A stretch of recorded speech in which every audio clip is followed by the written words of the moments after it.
It is really exciting. We have anticipated this time for, even in Commonwealth, we were anticipating the World Cup. I was anticipating the World Cup, so, it's good to be here.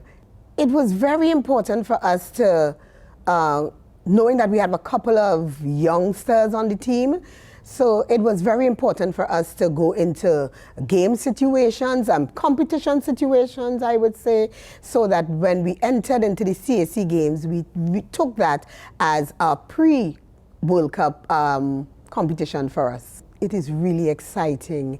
I've been to South Africa already for like a tri-series, but to be in the World Cup in South Africa, I'm so happy for Africa because Africa is on the rise in netball. So it's a good thing to be here and to be sharing in this awesome experience.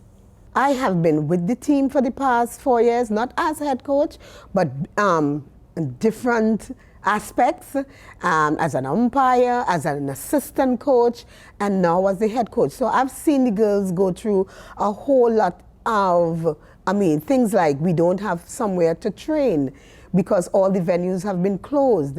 Things like people falling off and the girls, being mothers. We have a couple of seasoned players who are now mothers and young mothers, and so we have lost them to motherhood, and early motherhood, I should say. So, the transition during COVID, it has been hard. We have also lost Samantha Wallace, the likes of Samantha Wallace. So, yeah, it has been tough pre-COVID and post-COVID. Having Sue Hawkins on board, it has been really, really, really good, and it has been that adding a lot of value to our team. When we in the Caribbean look at certain things one way, here comes with someone from the outside looking in and showing you something completely different. No, it's the same thing, but with a different eye. So Sue brought that level of professionalism. One, she also brought a level of tidying up certain things that we would have been indisciplined about.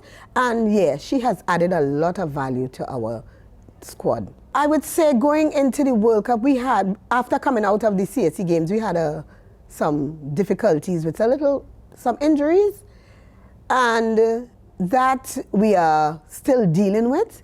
But I think the girls are ready. They're in their good headspace. They are ready and as prepared as we can be. Yes. Let me talk about one of my team goals. One of my team goals is to break back into the top 10 and break into it in a significant way, and not only break into the top 10, but to remain there. So it's like continuity with us. We want to, the teams that we have played before, for example, New Zealand, who is our first game, we want to, one of the goals is to keep their score down and, measure the last time we played them so that we can take our goals higher than what it was before. We are really excited, and it's always I don't want to use the word pleasure, but it's always, we work hard. We work hard in qualifiers to make it to the World Cup. And we have been doing that for the past how many World Cups ago. And we are really happy, we are excited to be here yet another time to showcase our style, our rhythmic flair of the Calypso girls.